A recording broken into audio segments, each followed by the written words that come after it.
Golf Central on YouTube, brought to you by the Epic Speed Driver from Callaway. Hello, I'm Cara Banks with this Golf Central update, where we take a moment to show you what took place on the PGA Tour today. The Wells Fargo Championship taking place at Quail Hollow Club. Well, it's got a pretty electric leaderboard in the form of Phil Mickelson, 50 years of age, who put together today a 7-under par round of 64 to earn a 2-stroke lead heading into the second round tomorrow. But the week kind of began yesterday with some back and forths on Twitter between Phil Mickelson and his playing partner today, one of whom was Joel Dahmen. Joel actually began it with saying he was so excited. He's waited 6 months and, was looking forward to seeing Phil's hellacious seeds. Well, Phil responded by saying this: "Words cannot express my excitement and jubilation to finally be paired with Joel Dahmen. Bombs will be hit and birdies as well." Also a note for Lanto Griffin, who was to join that group also. Dahmen responded by saying, "I'm excited to see how my game stacks up against the best of the PGA Tour champions." Well, this is how Phil responded after the round. I mean, I love the banter. I think it's funny, and it kept the atmosphere in our group really light. We laughed a bunch. We had some fun things to talk about, but we were laughing even before we teed off. And so I like how he's able to laugh at ourselves and have fun with the game of golf and not take it too serious. And Lanto's the same way. So we had a really fun group. Could you explain the 2-wood? It's just kind of a mini driver head that I use as a strong 3-wood. And out here, because the fairways are so firm, if I hit it low enough, I'm able to get a lot of chase out of it, and I don't feel like I'm sacrificing any distance. And so that allows me to kind of keep my misses a lot tighter. And today I hit it very successful. I hit a lot of good shots with it. And my misses that I did miss weren't as far offline, and I was able to salvage pars. But that club has allowed me to kind of get it in play and then let my irons take over. My irons has always been the strength of my game. I just haven't been able to use them enough. But that club's working really well around here. Have you been able to use that club in other places? You said it works on this golf course. Yeah, but I really couldn't use it like last week at Innisbrook that much, because you're trying to fly bunkers and fly the corner, and I maybe had 2 or 3 holes that I was able to use it. So this course sets up very well for it.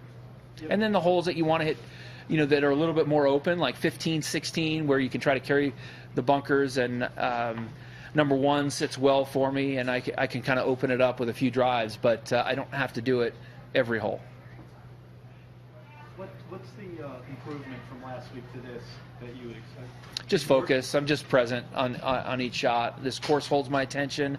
I've been doing some some mental exercises and so forth, just to try to get my focus to elongate over 5 hours and so forth. And that's been a real struggle for me last few years, because physically, there's nothing physically holding me back from playing at a high level, but you cannot make mistakes at this level. The guys out here are just so good that, and I've been making a lot of errors by just simply not being mentally sharp. Well, definitely mentally sharper today. So let's show you how the group stacked up. Phil, of course, the best at 7 under. Lanto Griffin struggled a little bit, 4 over par today, but there is Joel Dahmen.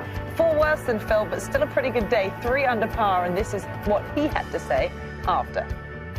Phil's awesome. Obviously, he played great today, so it was even better. I was watching the show, kind of got caught up there in the first 9 holes when he started making birdies. But he's a great guy. He's just so full of information, would be a way to put it. He's got great stories. He's really fun to play with. Did you single-handedly bring Lefty back? A lot of people are asking. We were just walking to scoring, and Ryan Armour said you don't have to poke the bear. So I poked him a little bit, and he played awesome today. It was incredible. I know you guys had fun on Twitter, but did that carry over on the golf course? Was it a normal exchange on the golf course? Yeah, so we kind of ribbed each other downtown our first hole, and then it was like, all right, let's play some golf now. It was kind of like one of those things of, hey, we're both here to win a golf tournament, and he was, I think in our whatever future practice round, maybe there will be a lot more ribbing, I'm sure, but there was just a lot of good shots and storytelling. How good was he out there? The iron play today was incredible. I don't know what the stats are going to show, but he hit so many great shots inside of, it seemed like 6 feet. And obviously he can chip it and pitch it unbelievably, and then he made all his putts today. So he has this new 2-wood thing. I'm sure he'll talk about it, but he was kind of hitting his dink cut, as he called it. That's past my driver all day, and it was in play, and that's impressive. If he plays like this, I mean, he can play anywhere at any time against anybody. You guys had never even played a practice round together, or is this just the first time? Never played a practice round or around here. I know his brother pretty well, Tim. He kind of recruited me a little bit in college, and then we've kind of been friends, I guess. So we've said hi to each other. I've sat at the same table as him in lunch, but nothing, more than a hello. You're happy enough to lag behind too far. 68, I mean, out here. Yeah, I played really well. I was pretty happy. I mean, I've won about a month ago, but I've only made 2 cuts this calendar year, and I knew my game was kind of trending. Played pretty well last week at home. So I could kind of feel this is it. I love this event. I've played well here in the past, so I was just trying not to get my butt kicked too bad today. So who's remaining on your bucket list? Who's the next one you want to conquer? I don't know. I mean, that's kind of, I mean, I got Tiger a couple years ago. I got Phil. I don't know if the bucket list per se anymore on the PGA Tour would be, but I checked off Tiger and Phil. I'm pretty happy about that. Was there anything that he told you today that surprised you as far as information? We got into some dopamine talk, or is that what it is? Frontal lobe and dopamine, that actually, and then the units of it, which I was actually impressed with. So, and then he hit a 6-iron to 3 feet, so he must have had his dopamine correct on that one.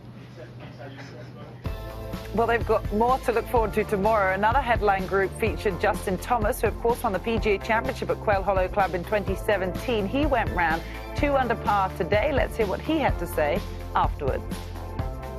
It was good. It's a good round. I played well.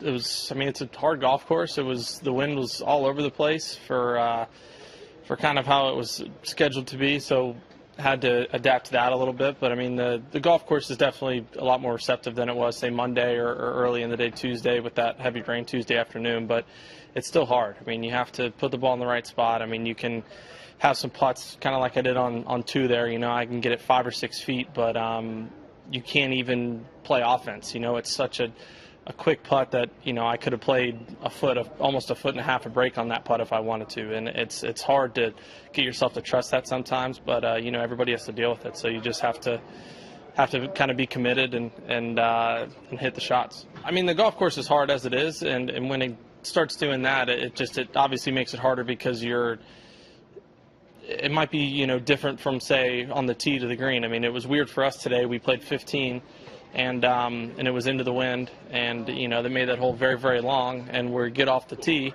or we get off the green, go to 16 tee, and all of a sudden that hole's into the wind. And, 16 being one of the hardest holes in the course, I was pretty excited to get that hole downwind and hopefully hit it over that bunker, but all of a sudden it flipped back into the wind. So it's little things like that, but it's golf. I mean, we all have to deal with that, but it definitely makes the course a little bit more challenging. Well, at 2 under par, Justin Thomas is 5 back of the lead that is held by Phil Mickelson through 18 holes, a 2-stroke advantage over the field. KH Lee and Keegan Bradley tied second. Tommy Fleetwood making his second appearance here since a miscut in 2018. We look forward to watching second round coverage of the Wells Fargo Championship from 2 p.m. Eastern Time tomorrow here on Golf Channel. And then, of course, we'll wrap up the evening with Golf Central postgame after it all concludes. Question is, will Phil Mickelson be out in front after the next 18 holes?